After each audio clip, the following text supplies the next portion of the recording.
तारीख पर तारीख, तारीख पर तारीख, तारीख पर तारीख। दामिनी फिल्म का ये मशहूर डायलॉग भले ही सिस्टम पर कटाक्ष के लिए विख्यात हुआ हो, मगर सिस्टम में अब तारीखों का दौर कम हो चला है। ये हम नहीं बल्कि सरकारी फाइलों में दर्ज आंकड़े बयां कर रहे हैं। यूपी के बुलंदशहर में तो हालात ऐसे हो चले हैं कि स्पेशल पॉक्सो कोर्ट ने इस साल 6 दरिंदों को फांसी की सजा सुना नजीर कायम की है। इतना ही नहीं, मौजूदा साल में सत्र न्यायालय की ओर से कुल 257 अपराधियों को दोषी मानती हुई सजा मुकर्रर की गई है। न्यायालय ने रेगुलर सुनवाई, पुलिस पैरवी के चलते बच्चियों से दरिंदगी करने वाले 44 दोषियों को भी उम्र कैद से लेकर फांसी तक की कड़ी सजा सुनाई है। हालांकि ये सब मुमकिन हो पाया है पुलिस की सजग सतत पैरवी, कोर्ट की रेगुलर सुनवाई की वजह से। कुल मिलाकर 257 में से 44 ऐसे मामलों की सजा सुनाई गई है जो सीधे बच्ची और महिला अपराध से जुड़े हुए हैं। आंकड़ों पर गौर करें तो साफ है कि अब सिस्टम में तारीख पर तारीख, तारीख पर तारीख गुजरे जमाने की बात हो चली है। वहीं त्वरित न्याय मिलने से आम आदमी में न सिर्फ न्याय के मंदिरों के प्रति विश्वास बढ़ा है, बल्कि पुलिस की छवि भी काफी हद तक बेहतर हुई है। बताया गया है कि वर्ष 2021 में POCSO, the protection of children from sexual offences act 6 अपराधियों को फांसी, 79 अपराधियों को आजीवन कारावास, 12 अपराधियों को 20 साल कारावास, 95 मुजरिमों की 5 साल से कम समेत कुल 257 मुजरिमों को अपराध के हिसाब से सजा सुनाई गई। एसएसपी बुलंदशहर संतोष कुमार सिंह के मुताबिक पुलिस का ये प्रयास रहता है कि वो मुकदमों से जुड़े दस्तावेजों को जल्द से जल्द कोर्ट को उपलब्ध कराए और पैरवी के लिए सरकारी वकील को खड़ा करे, ताकि सुनवाई का सिलसिला एक निर्धारित समय सीमा के भीतर खत्म हो और अपराधी उसके लिए गुनाह की सजा मिल सके। इसके अलावा जनपद में मॉनिटरिंग सेल की भी व्यवस्था की गई, जहाँ पर तमाम मुकदमों की मॉनिटरिंग की जाती है। समय समय पर मॉनिटरिंग सेल की कार्रवाई में तेजी लाने के लिए कई अहम कदम भी उठाए जाते हैं। यही कारण है कि हम कोर्ट के सामने सही ढंग से मजबूती के साथ अपना पक्ष रखते हैं, अपराधियों को उनके गुनाह की सजा दिलवाने में कामयाब होते हैं। त्रिलोकचंद, बुलंदशहर, यूपी।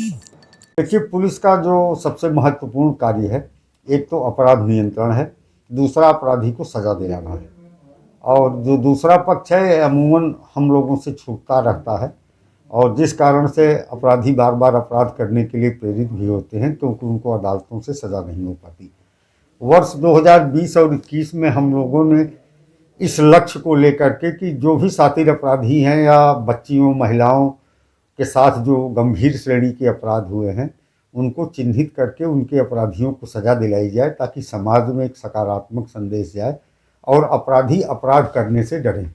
आज जब साल के लगभग 11 महीने बीत चुके हैं, तो हम लोग जब इस आंकड़े को देखते हैं तो 133 मुकदमों में 257 अपराधियों को सजा दिलाई गई है, जिसमें पुलिस की महत्वपूर्ण भूमिका रही है। और सबसे इसमें जो सुखद पक्ष है कि बच्चियों और महिलाओं के साथ जो जघन्य श्रेणी के अपराध थे, पॉक्सो के, रेप के, मर्डर के, उन प्रकरणों में 6 प्रकरणों में फांसी की सजा भी न्यायालय से सुनाई गई है।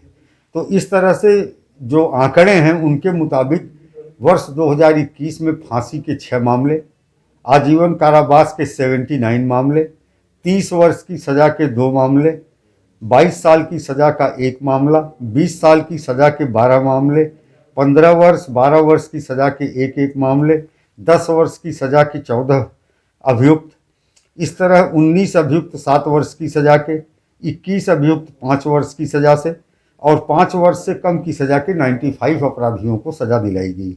इस तरह कुल 257 अपराधी 11 महीनों में सज़ा दिलाई गई है। और इसमें जो महत्वपूर्ण और उल्लेखनीय चीज़ यह है कि जो पॉक्सो के प्रकरण है, जिसमें छोटी बच्चियों, मासूम बच्चियों के साथ जघन्य अपराध हुए थे, ऐसे 44 अपराधियों को सज़ा दिलाई गई है, जिसमें फांसी के 6 प्रकरण हैं, आजीवन कारावास का 1 प्रकरण है, और 30 वर्ष की सज़ा के 2 मामले हैं, 20 वर्ष की सज़ा के 12 मामले हैं। तो इस तरह से एक महत्वपूर्ण उपलब्धि है, और हम लगातार इसके लिए प्रयास करते रहते हैं।